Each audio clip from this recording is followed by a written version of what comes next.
Por la señal de la Santa Cruz de nuestros enemigos, líbranos, Señor Dios nuestro, en el nombre del Padre, del Hijo y del Espíritu Santo. Amén.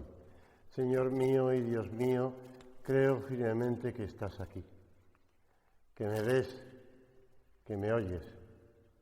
Te adoro con profunda reverencia. Te pido perdón de mis pecados y gracia para hacer con fruto este rato de oración. Madre mía Inmaculada, San José, mi Padre y Señor, Ángel de mi guarda, interceded por mí.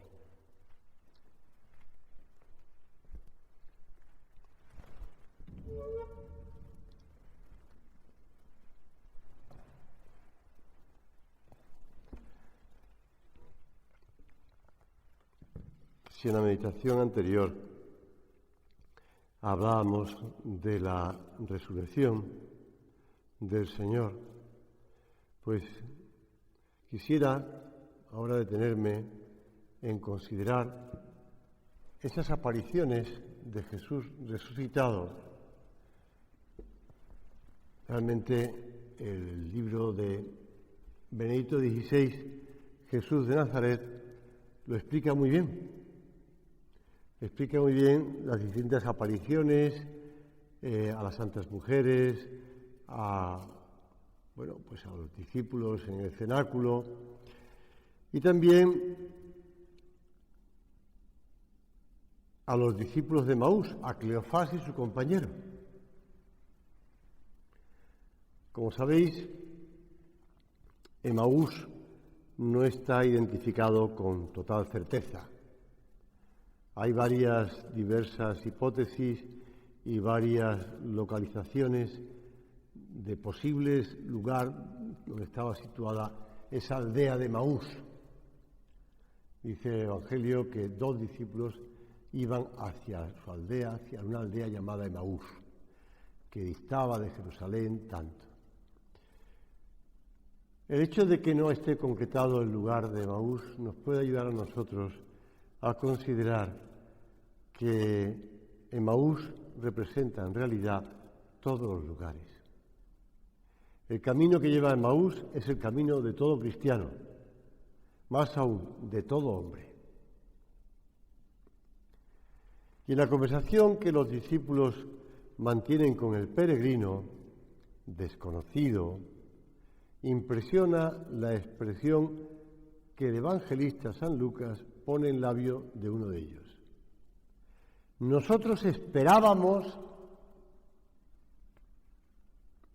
Este verbo en pasado lo dice todo.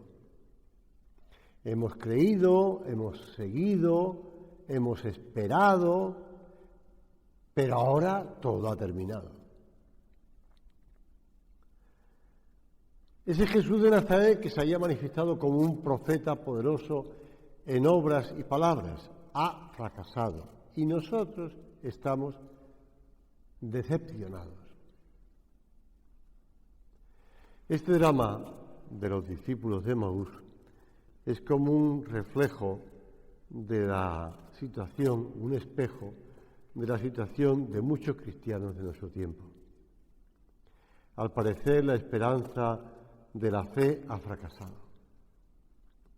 La fe misma está en crisis a causa de experiencias negativas que nos llevan a sentirnos abandonados por el Señor. Pero este camino hacia Emaús, por el que tú y yo avanzamos, puede llegar a ser el camino de una purificación y una maduración de nuestra fe en Dios. Cristo vive. Nos sale el encuentro en la palabra, en la Eucaristía y en los demás. Vamos a meditar esto. Vamos en la presencia de Dios, Señor, que está con nosotros en el sagrario, a darnos cuenta de que Jesús sale a nuestro encuentro, como el pastor que va en busca de la oveja perdida. Y alguno puede decir, es que hay muchas ovejas perdidas. ¿Piensas acaso que nuestro Señor no es capaz de salir al encuentro de todas esas ovejas? Tú, tranquilo, tú, confiada, segura, que el Señor sale a tu encuentro. Él ha dado la vida por sus ovejas, nos considera sus amigos. De hecho, su palabra nos ha llenado, hemos creído en sus obras, incluso con humildad hemos aceptado sus reproches. Señor, tú quieres a toda costa salvarnos, porque, lo recoge el Evangelio de San Juan, esta es la voluntad de aquel que me ha enviado, que no pierda nada de lo que Él me ha dado, sino que lo resucite en el último día. Te decía que en la anterior meditación hablábamos de la alegría de la resurrección. Y ahora con esta meditación podemos un poco aplicarnos a nosotros la certeza, la realidad de nuestra resurrección. También tú y yo hoy podemos entrar en diálogo con Jesús, escuchando su palabra. También hoy Él parte el pan, como hizo al llegar a la casa donde se dirigían los discípulos en Emaús. Él parte el pan para nosotros y se entrega a sí mismo como nuestro pan, el pan de la Eucaristía. Por eso, Señor, haz crecer en nosotros una fe sólida, porque no se alimenta de ideas humanas. No estamos ciertos por la ilustración, no estamos seguros por las ideas de los pensadores, si quieres tú, de los influencers, o de el último político, o por si quieres, empezaba a decir cosas, pero me callo, de los poderosos de la tierra. Nuestra fe se alimenta no de ideas humanas, sino de la palabra de Dios y de su presencia real en la Eucaristía. Quédate con nosotros porque ya está anocheciendo y va a caer el día.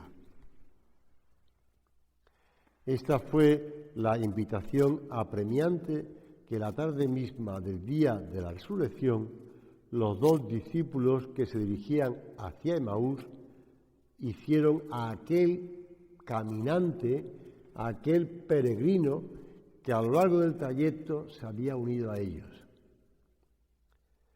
Aquellos hombres, abrumados por tristes pensamientos, no se imaginaban que aquel desconocido fuera precisamente su maestro, y ya resucitado. No obstante, habían experimentado cómo ardía nuestro corazón mientras nos explicaba las Escrituras en el camino. Mientras Él les iba hablando, ellos sentían que su corazón se iba encendiendo. La luz de su palabra ablandaba la dureza de su corazón y se le abrieron los ojos, dice el evangelista San Lucas. Por eso le suplicaron al Señor: quédate con nosotros. Y Él aceptó.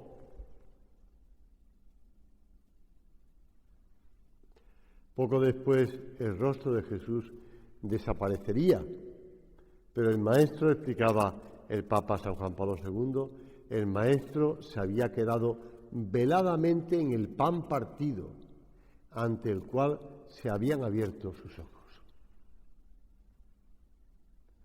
Señor, te has quedado con nosotros, has aceptado esa petición, quédate con nosotros, y te has quedado en el pan partido.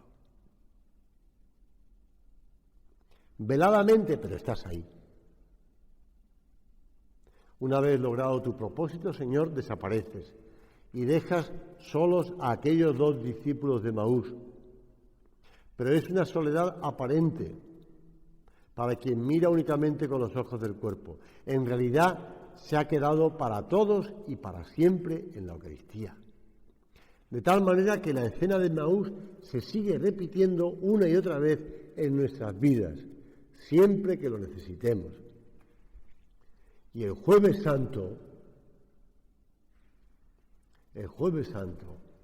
en los oficios del Jueves Santo, recordamos cómo, Señor, tú antes de partir al Padre,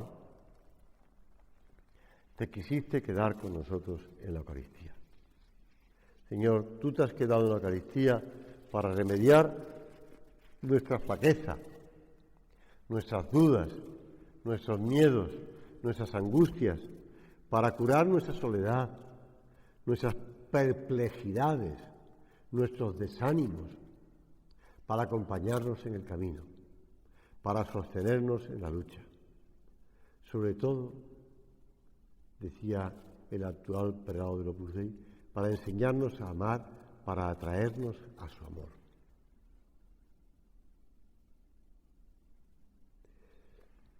Qué fácil resulta acercarse al sagrario cuando contemplamos la maravilla de un Dios que se ha hecho hombre, que se ha quedado con nosotros.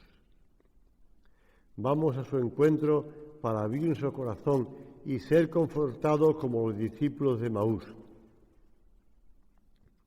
Y entonces, cuando acudimos al Señor con esta confianza, la Eucaristía pasa a ser una necesidad.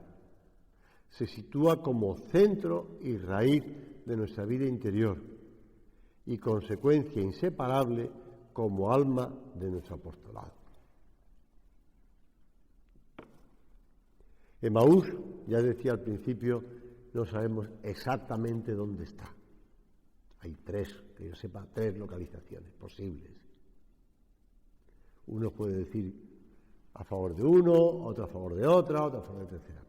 La realidad es que las tres están abajo, porque como sabes, Jerusalén está en lo alto. Y aquellos hombres bajaban hacia Emaús.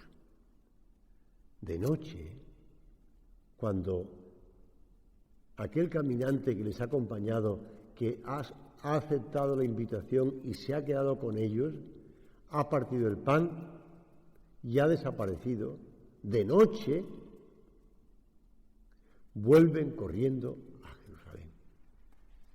Suben.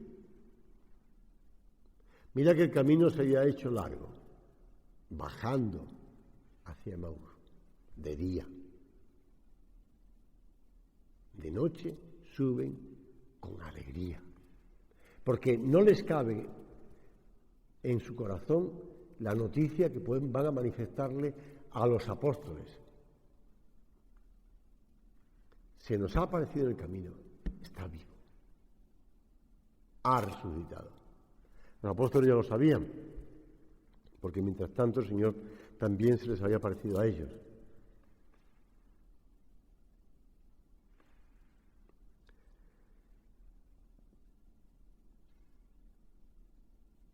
Te quiero contar esto porque te decía antes que el Señor sale a nuestro encuentro cuando vamos arrastrando los pies tristes y desanimados. Cuando nos pesa nuestros pecados, nuestras sombras, nuestras tristezas, cuando el corazón va pesaroso, decaído. Y esto se lo he oído por primera vez, se lo oí por primera vez en el año dedicado al sacerdocio por el Papa Benedicto XVI, hace años. Pero después lo he vuelto a encontrar en distintos sitios, estas palabras del santo cura de Ars. A mí siempre me ha maravillado la actitud que el santo cura de Ars, San Juan María Vianney, tenía con los diversos penitentes.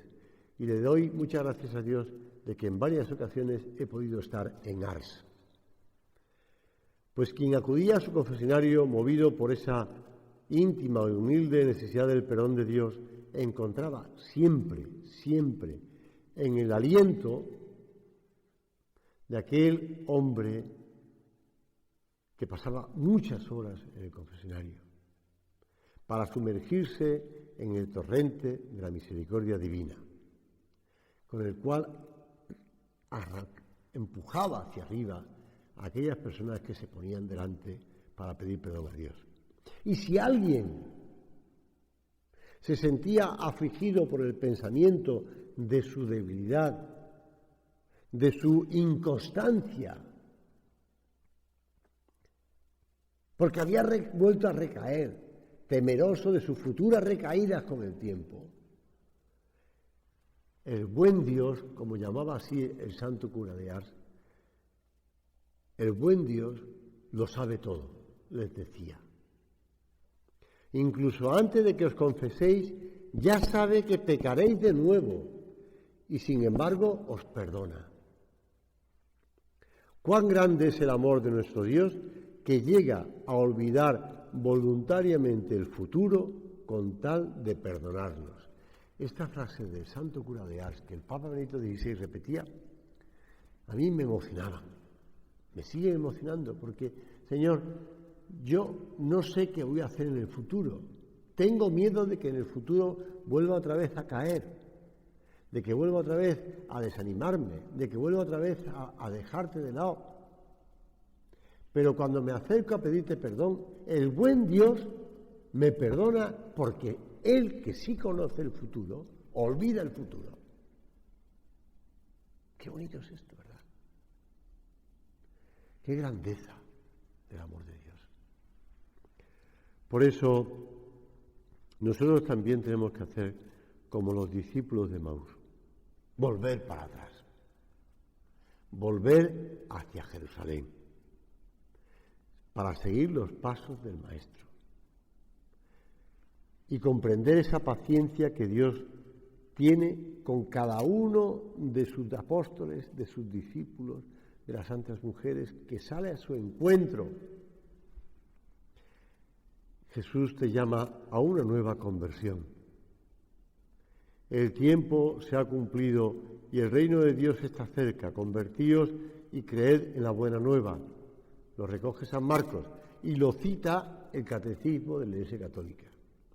Y añade, no se dirige solo a los que aún no le conocen, sino a todos los fieles cristianos que también deben convertirse y avivar su fe.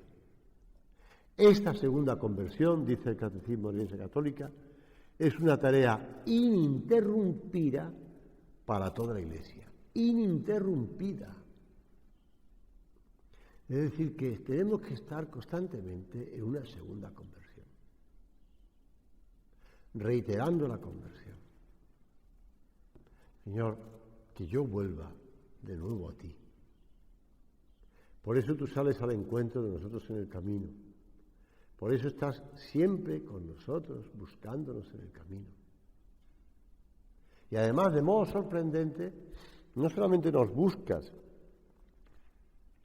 sino que además nos convences de que volvamos. Antes hablaba del santo cura de Ars. Cuentan sus biógrafos que un día de otoño del año 1852, un señor llamado Francisco Dorel, yesero, es decir, que trabajaba el yeso, en una localidad francesa, iba con sus amigos a Ars. Este hombre tenía 32 años, era un hombre bien plantado. Los que le ven llegar a Ars no piensan que fuese realmente a lo que iba. Porque él, cuando sus amigos le convencen de que vaya a Ars con ellos, acepta, pero con la condición de ir con su escopeta de caza, con su perro, un gran perro que tenía de caza, con la bandolera de los cartuchos, para llegar a Ars, pero él después continuaría para cazar patos. Él no se va a entretener en esas cosas que sus amigos van a hacer en Ars, por mucho que le hablen de un buen confesor que hay allí. Pero cuando llega a Ars, se cruza con el cura de Ars, con mucha gente que está allí esperándole. Los dos viajeros entraron en el pueblo, en el preciso momento en que el cura de Ars atravesaba lentamente con su ademán habitual de quien bendice. Francisco Dorel, curioso ante aquel espectáculo, se mezcló con la multitud. Al pasar por delante de él, el santo anciano se para y mira alternativamente al perro y al cazador. Señor, le dice con seriedad, sería de desear que su alma fuese tan hermosa como su perro. El hombre enrojeció y bajó la cabeza. Su perro realmente era magnífico, era fiel, ágil. En cambio él, el cristiano, había arruinado su alma. Estuvo reflexionando lo que le había dicho aquel santo anciano. Y finalmente dio a guardar a la gente del pueblo la escopeta y el perro. Entró en la iglesia y se confesó con el cura de Ars. Estaba tan contrito que lloraba a lágrima viva.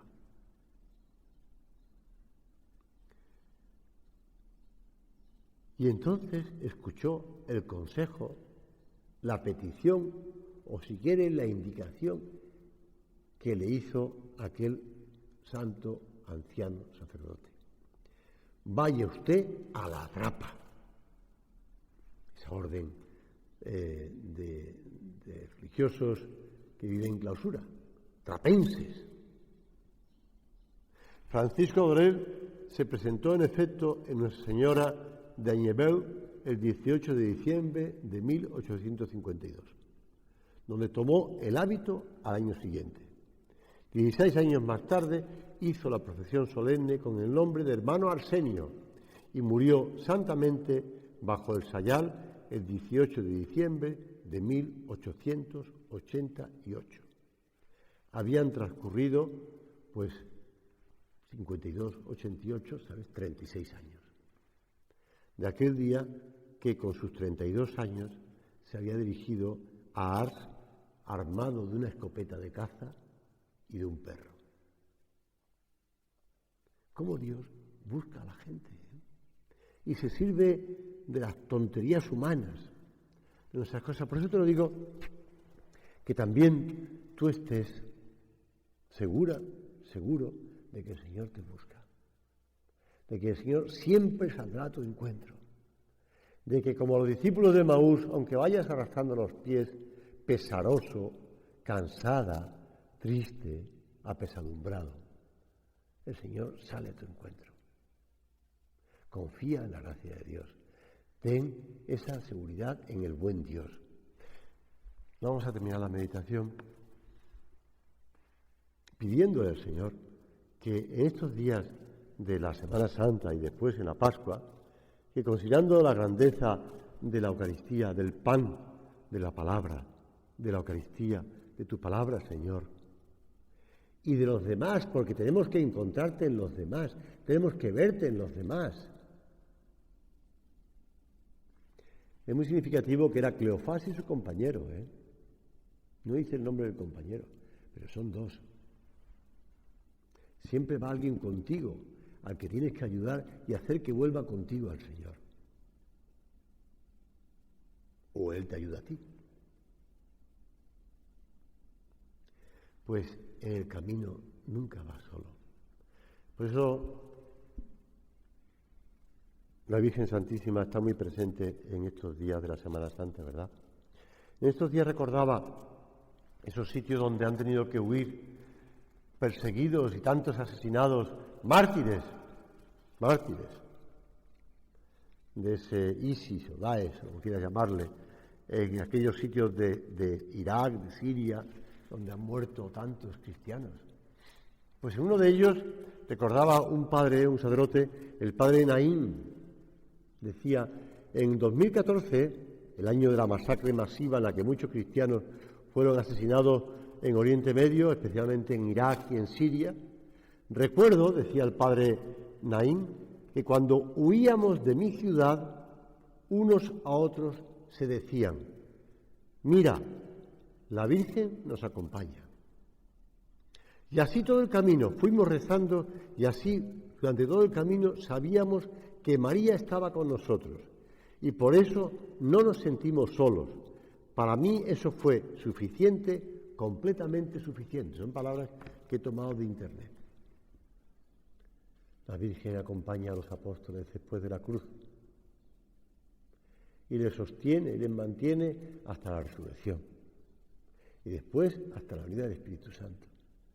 Y la Virgen Santísima recibiría de manos del apóstol Juan el cuerpo de su Hijo en la comunión, como tantas cuadros, imágenes representan. Vamos a pedirle a la Santísima Virgen que no nos deje en el camino, que nos siga acompañando en el camino para encontrarnos siempre con su Hijo resucitado.